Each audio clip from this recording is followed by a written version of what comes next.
Well, it's a beautiful new day here at the Watercress line, and we're getting ready for our autumn steam gala. So let's have a look at what goes into making a gala. Welcome to In the Loop.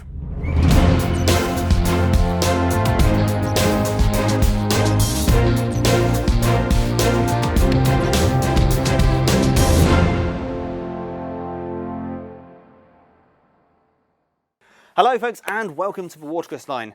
Now before we get into our main event today, it's time for a quick fire look around the railway to see what's been happening since the last episode.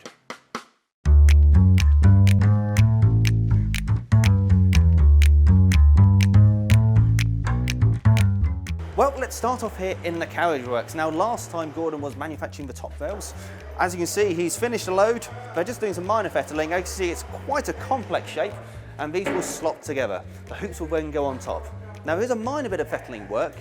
Let's head down and I'll show you a bit more. Now when you're working with a mix of new wood and old wood, there is going to be an issue you're probably going to come across, which is that the old wood isn't exactly where it was when it was first put in, because the moisture gets in and essentially it bows, as you can just about see here. Now being the roof, this understandably needs to be watertight. So what they're planning to do, apart from fitting this as comfortably as they can, they'll be putting bolts through and essentially pulling that up, making it nice and tight. You can also actually see here that really complex end fitting. It slots together and essentially locks together and makes it nice and secure. Just one of the many things you don't get to see, but one of the crucial skills that keeps our coaches both watertight and rolling. Now looking at our first class coach we saw in last time, you can see the gangway is back on and the vestibule buffer stem, which is the pin behind here, which is called the vestibule buffer, that's back on after having some work. So as a reminder, these essentially need to buffer up to the other gangway and make a watertight seal, and to give you a secure area to walk from coach to coach. On the inside, the team are currently giving it a thorough clean before it goes back into service.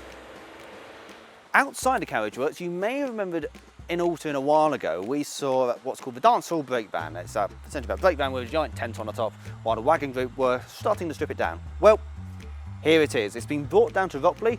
They're going to be doing some metal work, joined in with the carriage boys, the UE Society, and of course the wagon group, and continue on the restoration.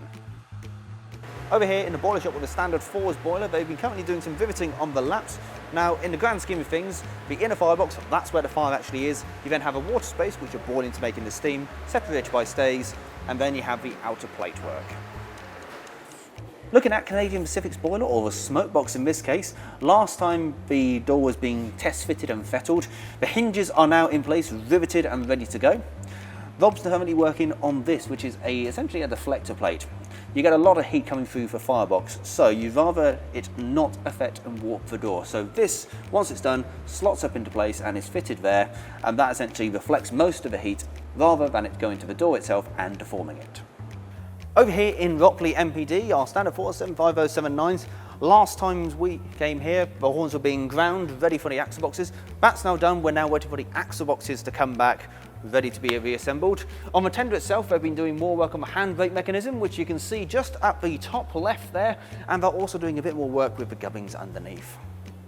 One of the jobs they've also started doing is manufacturing the lubrication pipework and systems. Now, the standard for being, in steam engine terms, a comparatively modern locomotive, they have a mix of mechanical lubricators to pump oil and grease points as well to get to those hard to get locations, because grease is just that little bit more durable. Looking at our S15 number 499, we've been looking at the work they've been doing on the front bogies, or pony trucks for our American friends. Work is progressing well, and they're ready to do a technical thing called rewheeling, where they flip this over and essentially put that into there. Looking at our Hants unit number 1125, the team here have been ticking over with work quite nicely. They've had a few successful engine runs over the last few months, so they've also been doing some caretaking and survey work, and they're currently looking at and discussing options with the Watercress Line Trust about further fundraising to hopefully get this back into service. Of course, if you do want to keep track of everything that's happening with 1125, then the link to the Facebook group they're running is on the screen now. Now, looking ahead, of course, we've got our autumn steam gala on the horizon, with our first visitor announced, number 401 Bagnall Vulcan, from our friends of the North Tyneside and Embassy and Bolton Abbey Railway, making a fantastic 4 visitor locomotive gala, aside from the LNWR coal tank, Fenchurch, and of course Goliath, which was making a hell of a lot of noise when it was coming past. Tie it in with our Ivet tank and the 7F, and now this Because the 7F is coming to the end of its boiler certificate, this is going to be your best opportunity to have one last ride behind it. It's going to be a fantastic weekend with break van rides, driver experiences and more. Now, of course, if you do want to book yourself a ticket and find out more about the event, then do visit watercressline.co.uk for more information. Over at Gala, Kilmerston is going to be doing our driver experiences, but afterwards it'll be going away on holiday. So if you do find yourself down in sunny Somerset, then do pop down and say hello to the guys at Midsummer Norton, where Kilmerston is going to be hauling their trains over the Halloween and Santa period. Now, from many arrivals for the Gala to one departure, Sir Frederick Parle, which has been down in the hedge shunt where the volunteers have been tirelessly working away, has departed the railway, being loaded onto a low loader destined for Sellinge, where the work will continue. Now, if you do want to keep track of everything happening with Sir Frederick Parle, then the link you need to follow is on the screen now. And from a railway event like a Gala to something completely different. A few weeks ago, the car park out here hosted our first Antiques Valuation Roadshow, with people bringing treasures from their railway heritage era to much further afield. It's been a really positive experience for us. We've never done this with the Watercress line before, so it's a new venture and hopefully something we can do again. We've met lots of new people. We've brought in very interesting items, a lot of railway armour as we would expect for an event like this. But I've also seen watches, gold, jewellery, we've seen toys, pub signs. It's been a really positive day. Well, a lot happening here at the railway and a lot to look forward to. Now, galas are a huge event for any railway. There's a lot going on and a lot to think about. So let's have a little quick fire look at what goes into making a gala by travelling back in time. Hello and welcome to the past. The date is the 28th of April 2023 and it is the day before our Spring Steam Gala with Pendennis Castle. So without further ado, let's have a quick look into what goes into making a gala, because believe me, it's a lot more complex than you may think.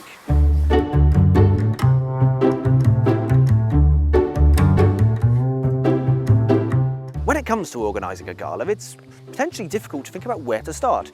Most people will probably default to the visiting locomotives. It's the things that get advertised quite a lot. But in reality, there's a stage before that. What theme do you want to go for? Freight, branch line, visiting engines like Great Western, for example. The railway industry and heritage railways is a network. Everyone talks to everyone, so it soon becomes clear what potentially is available. Pendennis for the Spring Gala were essentially doing a tour around the UK, and it stopped off here at the Watercress line. Other locomotives, essentially, if you don't ask, you don't get. We'll go to other railways and ask if they're happy to let us hire their locomotives, and they'll come to us as well. So last year, the Ivet spent quite a tour around the country, going to different railways, and at times it was quite hard to get it back from them. It's a popular locomotive. Visiting locomotive or not, all the engines need a fitness to run exam before they can go out on the main line. So when the engines come down, they'll be put onto the pit.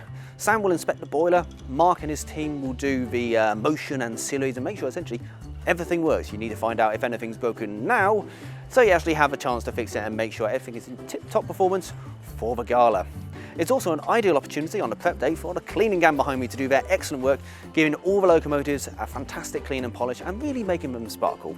Now, when locomotives come down, we sort of take it for granted that they're going to fit on the railway that they come down. Standard gauge is standard gauge. Or is it? Great Western Railway initially were built to broad gauge and then reduced down to standard, which essentially meant they had a bit more room to play with. Great Western engines, when they come to other railways, generally these wide cylinders can cause an issue. The cylinders being on the outside potentially can mean that when the driver takes power to set off, the front of the engine can move side to side, only a little bit, but that could be enough. So what they have to do essentially is gauge it for the track. They need to prove that this locomotive and all the visitors will actually fit on the railway that it's going to. And aside from looking at the drawings, the best way to prove this is literally take the locomotive everywhere on the railway where it could go in service. Expect to do it now before the actual event. So that's what we're doing today. Pendennis has already gone up and this one is just about to go for a run up the line to prove that it does fit. Historically, this was always processed with mainline as well, and essentially they do it at night. Take a locomotive down to gauge it, make sure it fits underneath all the bridges and through all the platforms. Now, aside from the locomotives, there's also the other stuff. coaches which need to be assembled, freight train that needs to be put together and examined as part of their running exams. So the last week the Class 20 has been zipping up and down the line, assembling coaches, assembling the freight sets, so we get a really good, well, set of rolling stock. So today's the Friday before the gala, it kicks off tomorrow. What we've just done is pick up the freight set from the siding at Medstead. We've then taken it up to Alton, where we've shunted in a number of additional vehicles. So the wagon group are based all around the railway and do a number of the vehicles up at Alton. So those ones have been now ready to go into the freight. The vehicles you've got aren't always in the right order and they're not always in the right place, easy to get out. So we've done quite a bit of backwards and forwards movements in order to get the stock we've got in the right order. We've also left behind a brake van ready to move the crane on Monday. So whenever we're doing moves, we're always thinking a little bit ahead about what the next job's going to be. We're now going back down to Ropley, where we'll pick up the towed brake van and then take this down to Alresford, where we'll shunt it away into the sidings ready for the start of the event tomorrow. This is only a small piece of the overall operational prep that's gone into the event. So throughout the week there's been a number of days where members of the team have been shunting mainly the carriage stock in order to get that ready for the event. So although it might look like one set of green coaches goes out from each end all the time, we are constantly changing them round in order to make sure we've got the coaches free for maintenance. We've got the right number of toilets or wheelchair accommodation available in each of the sets. And so the guys have been working really hard this week to make sure that we've got the coaches available that we need and making sure that they're in the right place to then be used. It goes without saying that it needs a massive thank you to all of the team who have put work in, both the staff and the volunteers. The galas are the pinnacle where we can run as much of the stock as possible. We have got all of the operational passenger stock out apart from the kitchen car. And I say as many of the good vehicles as we can manage as well. So I say it's a real opportunity to show off the hard work everyone's put in to get the vehicles into this state and hopefully put on a good show for everyone. Once you've got all the sets assembled, both passenger and freight, you then need to work out, well, when are you going to run them? The timetable, the all-important part of a gala, which everyone has many, many copies of, I've found in the past, definitely. You need to get a balance right between having too many trains so no one's really travelling on them because they're so widely spread over and the timetable's got so little slack in it you can't possibly keep up if something runs 1 minute late, to so few trains that everyone's crammed in like sardines. The line is quite fine indeed. From the crew perspective, well, the roster clerks, they're going to need to know how many crew they're going to need. Is it going to be a single turn? Is it going to be a turn that needs to be split across 2 people just because the turn is so long? And that applies to locomotive crew, station staff, signalmen, guards, the works.